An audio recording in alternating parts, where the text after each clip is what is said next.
The air was heavy as dusk settled over the barren desert outside Kingman, Arizona.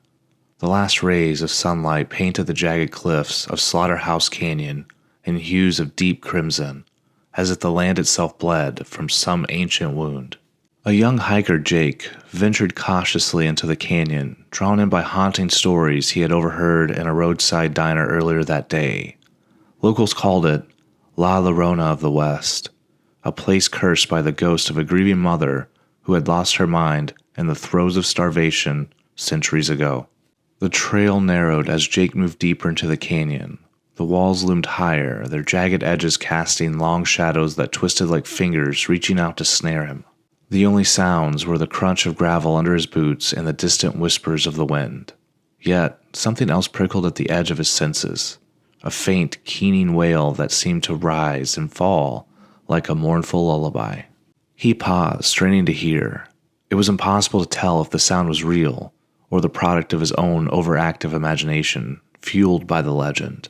They said a destitute family once lived here, the father gone too long on a failed hunt. In her despair, the mother had taken her children's lives, unable to watch them waste away. Her screams, they said, still echoed through the canyon. The wail grew louder, more distinct. It wasn't the wind.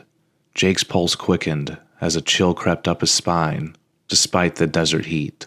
He glanced around, the walls now seeming to close in on him, the shadows deepening unnaturally. Something caught his eye, a faint movement near the edge of a rocky outcrop.